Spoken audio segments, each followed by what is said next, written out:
new recipes and sharing them with you guys, and I have 5 brand new ones. I have never made any of these. They'd be perfect for those busy weeknights when school goes back. I think this first one would be close to like fall time. I'm not really sure, but they all should be very fast, easy, and I'm hoping delicious, but we shall see. First recipe I found off Pinterest, and I did see a girl on Instagram make it. It's like this chicken Orzo dish. It's got one of those Boursin cheeses in there, so it's always best you can find those on BOGO or buy them at like Sam's or Costco, where you get a full set of 3, because that's the worst part, is buying the Boursin cheese on the price tag on that.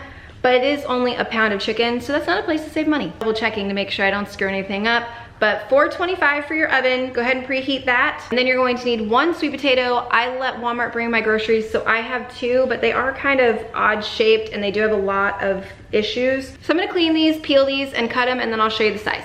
Big, giant pan. You can use a $13.99, but if it has more space, that's the better option. So I've got my big one. And I've got him cutting up the sweet potatoes. We're just going for bite-sized chunks. Nothing too big, because then this is gonna take forever to roast. And you also need fresh garlic. Mako's playing with a toy. You'll also need fresh garlic like this though, because you need to keep them in the peels. For this, the easiest way to do it is to cut the root tip completely off. Will you cut the root off the end of that, please? This one did not want to be nice, but that's okay, because they're still in the case. It doesn't even say how many, 1, 2, 3, 4. The picture shows like 6. Put those on one side of the pan. All the sweet potatoes. Drizzle it with olive oil. So I'm gonna do the garlic cloves and then drizzle these. Salt, pepper. It says a teaspoon of Italian seasoning. I'm just gonna eyeball it. That looks about right. Using your hands, toss it, okay? And then this will go in the oven for 20 minutes. Connor, if you'll put that in the oven for me, please, while I clean up.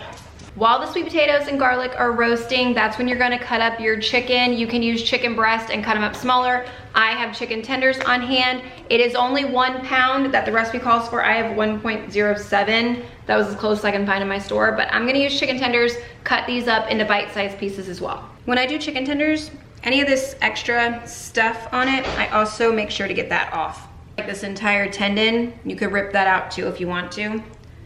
Sometimes I do. Sometimes I just cut this one really tough part out.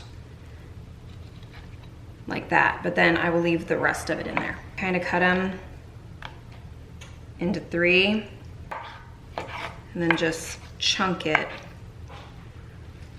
like that. All this is chopped up. Now that just waits for the oven to beep, which has like 3.5 minutes. And then back here, I've already got a pot of water starting to boil, because you're gonna cook your orzo according to the package. Okay, that's the first 20 minutes. I'm letting him get the big heavy pan out. To squish these, I'm gonna shuffle them around a little bit, but it says to smush those to one side. Keep these as well to themselves, not mixed in. In the center, you're gonna put the entire wheel of the Boursin cheese. This is just the garlic and herb one. They've got several other flavors, but I just went with the basic one tonight. Trying to stick to the recipe as close as possible. Take that entire wheel, put it in the middle. All of your chicken on this side of the pan. And flatten it out. They said olive oil everything, again. Season the chicken the same way you did the sweet potatoes.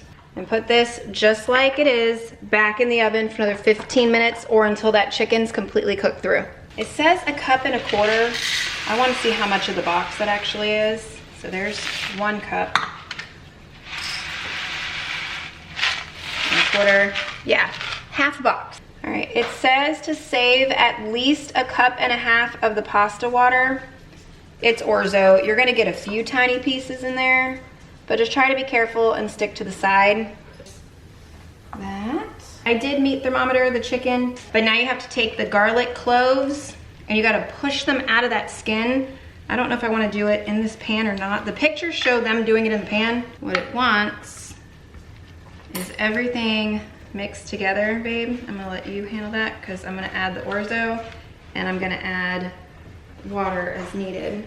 But everything gets mixed together. Oh, and some chopped spinach goes in. So so that can start to wilt. I did not put the full amount of spinach it called for because kids. Hot potato. It's not coming out. Literally. Wanna.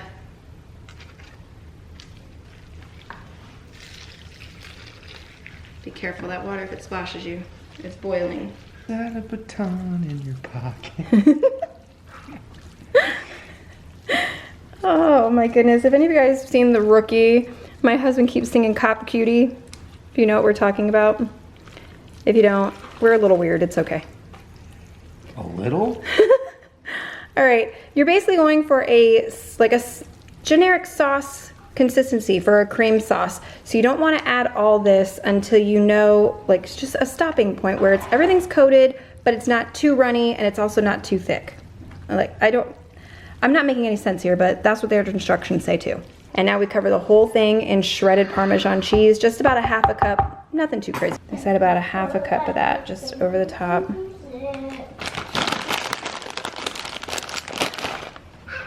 All right, and then this goes under the broiler for 2 to 3 minutes. Just keep an eye on it. Here's what it looks like with the Parmesan cheese melted on top. I'm gonna serve it up and let you guys know what everyone thinks of it. There's my plate where you can see all the different components a lot closer up. This is a clear indicator. Flavor-wise, this is phenomenal. Now, the sweet potatoes, starch with the starch is a little weird. You could probably switch those out for like roasted broccoli and do that, or some other kind of vegetable, leave them all the way out, leave this as is. Either way, this was really, really good. I mean, clearly you can tell. Ignore the crazy mess and hair. Just climbed out of the pool to throw this one in the Crockpot on to dinner number 2. Yes, you heard Crockpot. And another thing, not an entire block of cream cheese in this one, and Mako wants to go back in the water. Here's everything you're going to need. I know that it looks like a lot, but it is full-blown dump and go, other than browning your meat and cooking your onion at the same time. But if you don't want to do that, you can always put in there, chop it up later, but you are going to crush your ingredients. But that is literally all you need. But step 1, fine dice, and then brown this with the onion at the same time, peel and dice those down really small. I don't think I even said what this is. It is a Cowboy casserole, but Crockpot version. I do have the onions cut over here really small. The pan should be hot enough, yeah. The recipe I'm following doesn't call for it, but I'm doing it anyways. It's just some steak seasoning on the meat while it's cooking. It's not gonna hurt it, it's just gonna add extra flavor. I will cook this for all of 2 minutes to let it brown on the one side, then I'll put the onion in. The other change I made from the original, this is just a jar of salsa. It calls for a can of Rotel. We do not like that in our family, but this is supposed to be a can of Rotel. I just let that have a minute, make sure it was fully broken up, and now I'll let the onions go in there with it too. This is basically done. So I'm gonna go ahead and turn off the heat on this pan. If you have a lot of grease, drain it. I'm using 93.7, so I don't have grease in there. I'm using my chopper just to make my life easier for the potatoes. It said 4 cups. This has been 6 russet potatoes, and I know this is a liquid measuring cup, but that's still 4 cups, so I can stop there if I want to. Meat and onion mixture into the crock pot. I did 1 extra potato because I know my family's gonna go nuts for the potatoes, so I did 1 extra. This is still dirty now, so I'm gonna go ahead and use that to my advantage. I'm gonna take the entire can of cream of mushroom, because I don't think it's gonna fit in there with that. Entire can into this measuring cup. A cup of milk, I'm gonna pour it into the can.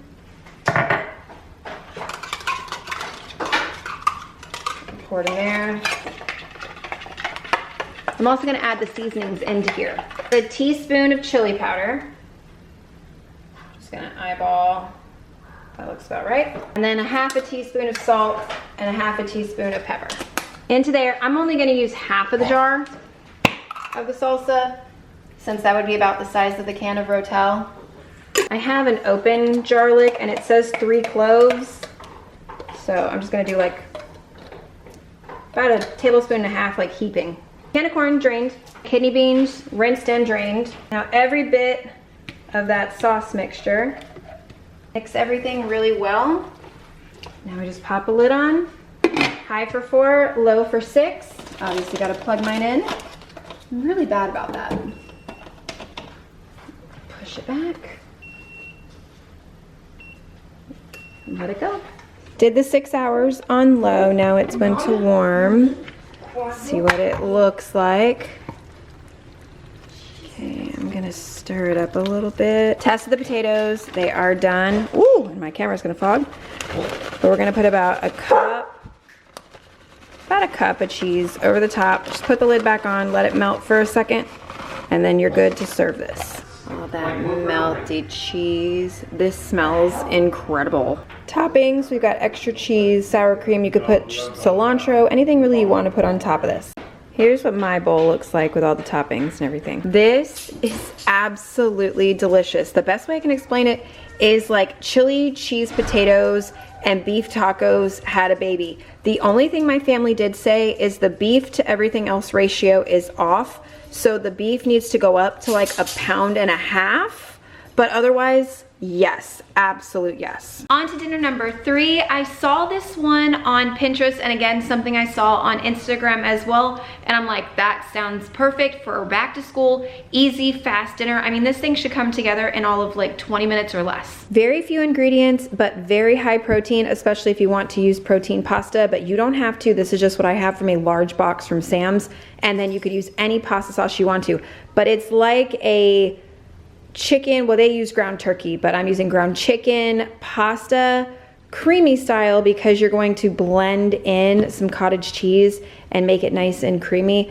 But this is all you need aside from some salt, pepper, and olive oil, which are basic, and then a little bit of Parmesan cheese for garnish at the end. But step 1 is you're gonna make your pasta according to the box, whichever kind, shape, everything you want. Just get some really salty water in a pot going and do your noodles there. And then in a skillet, you're gonna turn this up to about medium high and get this ready to go. Add some olive oil as well. Ground turkey and ground chicken are both kind of lower in fat, so they won't produce as much fat in the pan. I reread it and it said half of an onion, so that's what I have, is half of the onion going in first. The onions have had a little bit of time by themselves. Now I'm gonna add the chicken. I always season as I go. It says salt and pepper. This is just salt, pepper, and garlic, so I'm gonna use the blend anyways. Get this to cook all the way through. Get that boiling so you can put your noodles in there. You can do this in the pot with an immersion blender. I do not want to do that, but you're gonna take any jar of pasta sauce you like. They do say the 24 ounce, and put it into the blender. Just a splash of water in there to help me get some more of that out. And you're gonna add 1 cup of cottage cheese. Now this thing is a 2-cup container, so I'm just gonna add half of it. Half of the container. See, half. And then completely puree this. That looks good. I'm just gonna let this sit here while I finish the chicken. Chicken is definitely cooked all the way through. It says 3 cloves of garlic. This will definitely finish off this jar tonight.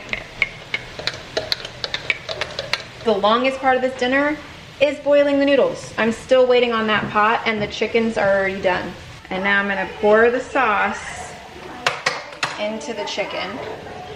Just keep this on a nice low heat and keep it warm until the pasta's done. Then I'm gonna add everything back in to this pot. Noodles back in the pot. My younger 2 get a little weird about trying something new for the first time. So I'm gonna keep some separate for them and not actually mix theirs together. And then pour, that's like spaghetti. Pour all of that.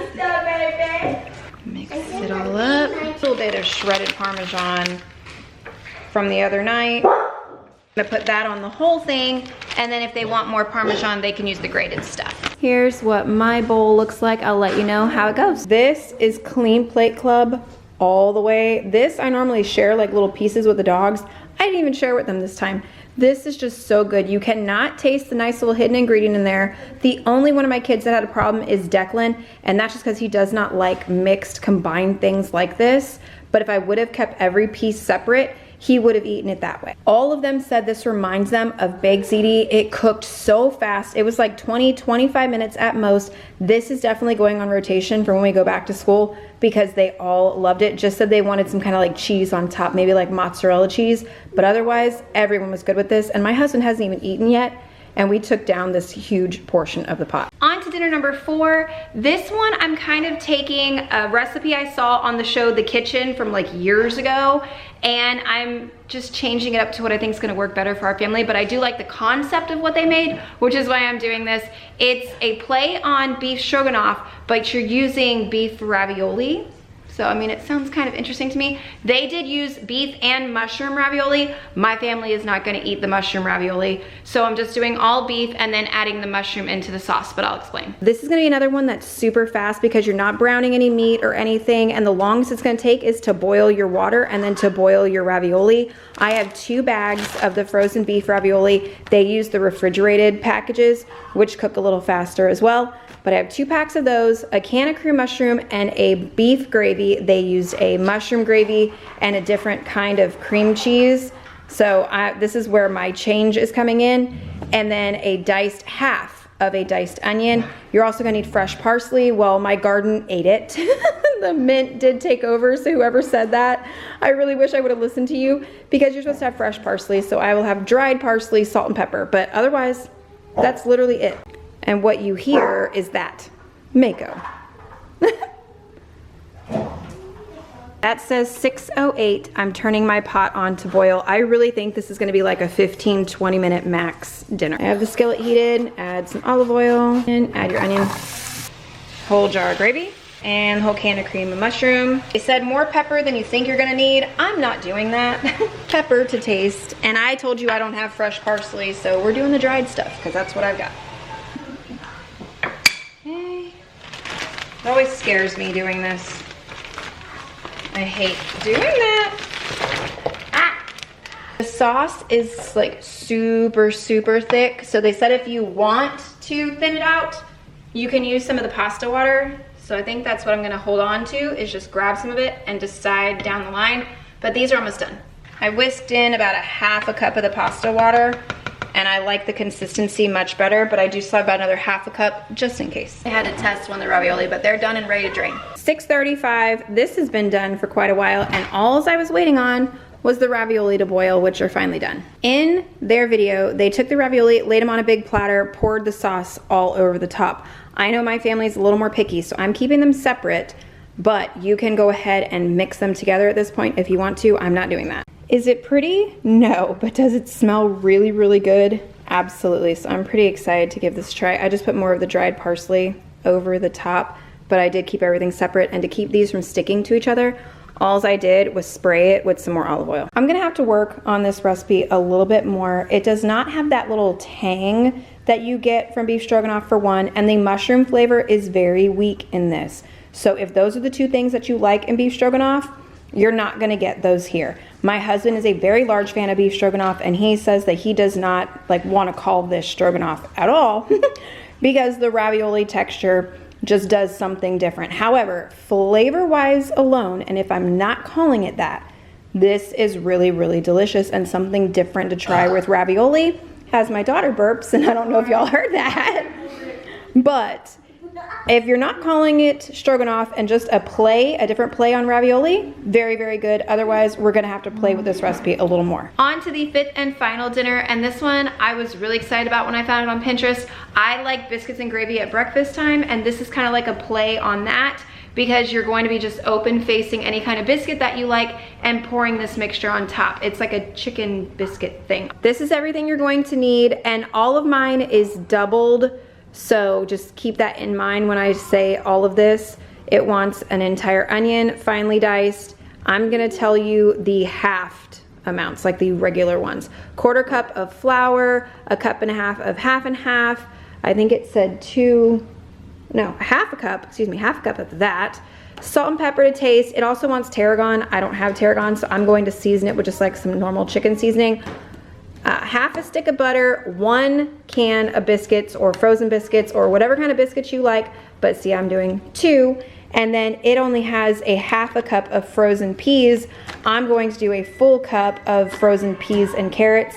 Just like it wants 1 pound of pre-cooked chicken, I have over 2 pounds here. First thing though is get your skillet on because you're going to do your onions in there and preheat your oven for whatever the biscuits are that you're making. We're gonna get these on a pan ready to go. We're going to dice this up really fine, and we're gonna dice up or shred your chicken, whichever way you prefer. We just prefer diced around here. While the pan's heating up, go ahead and get the butter in there to melt. If you're doing 1 round, it's half the stick. If you're doubling like me, it's the whole stick. It's a crap ton of butter, look at that. So we're basically butter frying our onions.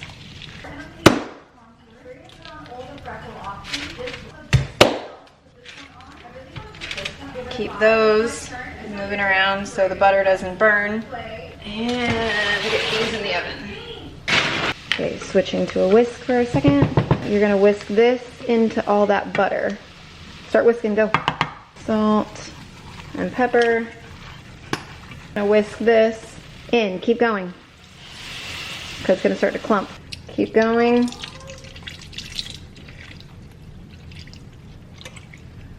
You're gonna need to start getting some of them clumps out.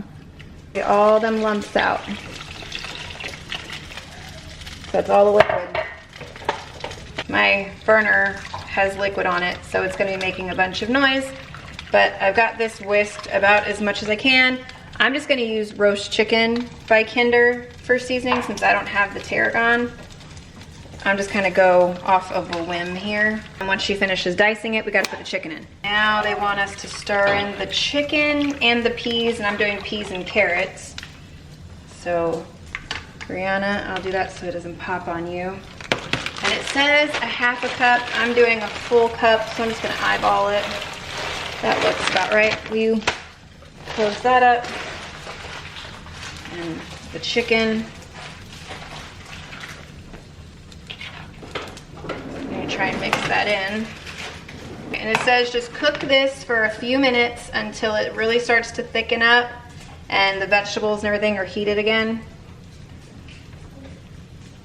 We're just gonna leave that sit there on about a medium and let everything meld, but stir it frequently so it doesn't create a skin or a burn on the bottom. I pulled the biscuits. My stove has a huge mess because I keep stirring this over. I should have used my bigger skillet, but this has thickened up beautifully. So dinner is ready to serve. Another one that's not very pretty to look at, but you can see the biscuit opened up under there. And then all the peas, carrots, onion, chicken, all that smells incredible. Another submission into the Clean Plate Club. This one was delicious. The only thing is, of course, it needed a little more salt and pepper, which my husband and my older one always add to their own plates anyways, because I keep that a little bit to the more minimum for the younger kids. Otherwise, after polling my family, we could not decide. We knew which one was the worst dish of the week, which should come at no surprise. It was yesterday's with the ravioli, which still were not bad. But this week was full of fantastic dishes. Like my husband, he preferred the taco potatoes from day 2. My daughter and myself, we prefer the pasta with the ground chicken. Declan and I think it was Aiden. No, Aiden's favorite was tonight.